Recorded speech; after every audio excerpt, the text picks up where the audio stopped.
All right, three bodies have been recovered from the Gandak River in Maharajganj Nichlol area following a rise in the wake of flash floods in Nepal. The bodies are suspected to have been swept up here from the flash flood affected regions of Nepal. SDRF Constable Brijmohan said, and I quote, "We have recovered 3 more bodies so far and handed them over to the administration." Atul, my colleague, joins us on the broadcast to give us more details about this. Atul? Well, 3 bodies have been recovered from the Gandak River in the Maharajganj district, and what we're given to understand is that at least out of those 3, one has been identified as male, while 2 bodies has been identified as that of a female.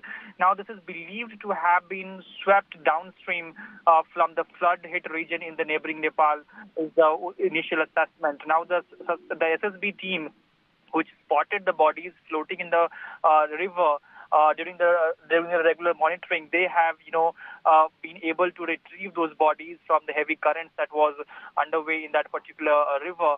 And now we are given to understand that the identities of the victim are being established right now, and the bodies are being moved to the district headquarters, mortuary, where Indian authorities are obviously in communication with the officials in Nepal as well in order to trace their families. It is believed that these are Nepali nationals, is the initial assessment is. However, that remains to be finalized yet, but as I mentioned, the SSB officials are in touch with the Nepalese officials out there, and in order to trace their families and get to know more about the identities of these victims. But certainly, 3 bodies confirmed they have been swept away and have been recovered in the Gandak River in Maharajganj district in UP, which has been retrieved by SSB Jawans. All right, let me also bring in Acharya Yeshi Funsok into this conversation. Acharya Funsok, I hope you can hear me. Yes, I'm hearing your voice, yes. Sir, appreciate you joining us. This is a massive tragedy which has engulfed Nepal at this point in time.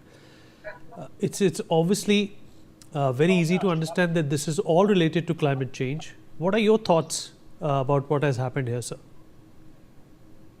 This is unfortunate to blame the climate change. This is not climate change is always depend with the countries in the name of the development during their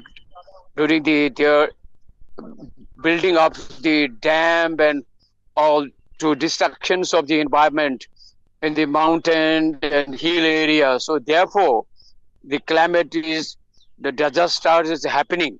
Climate, if we will not disturb any environment, these things will never happen. So because of the huge dam constructed by the Chinese government in our Tibet part of the Kirong, so therefore, due to the problems of the entire mountain at on the root of the mountain and then the top of the mountain, so therefore, the earthquake was held and happened, and the huge magnitude, the earthquake, the mountain was held down on the dam, and then the dam is naturally it was damaged. Then the water was flashed out both the inside Tibet and in the Nepal, because we have to tell the fact things. We have to talk about the reality things. Do not like an imagination explanation. I heard from the fact from my peoples from Nepal and from the border. They have seen due to that reason this damage was happened, and the innocent people's life has gone in the name of the development, building up the dam for the protections of their own vision. So that reason it was happened.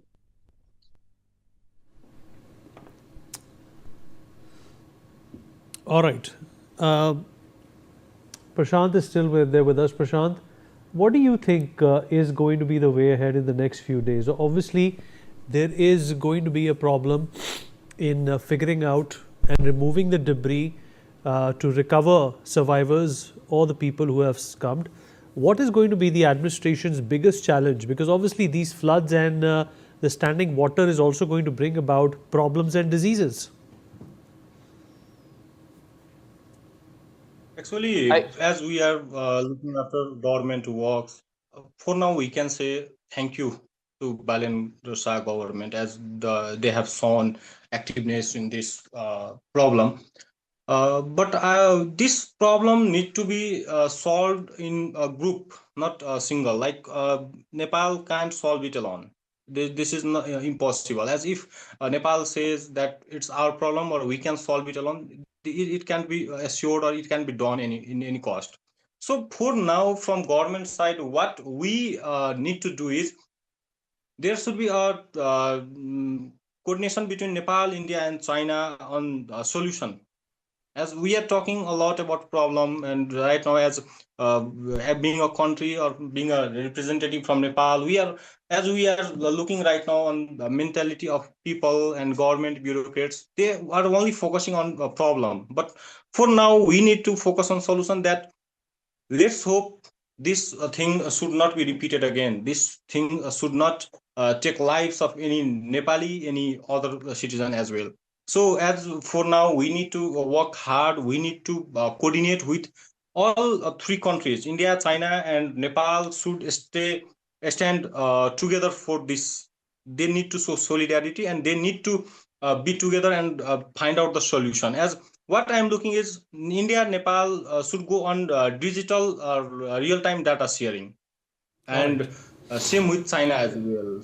So that the situation we faced right now, like we are saying that we were unknown about this, or we were not having any information related to this, or as we are looking listening after some other things, like China did not share information with Nepal. So let's go for digital data sharing, real-time data sharing, so that all three countries, not countries, people of three countries should be safe at all the time, or countries should have time to prepare for these things. So government should We have some need breaking to news stand. coming in. I would like to thank all my guests who joined in. Thank you so much. Breaking news coming in. Well, visuals from Nepal.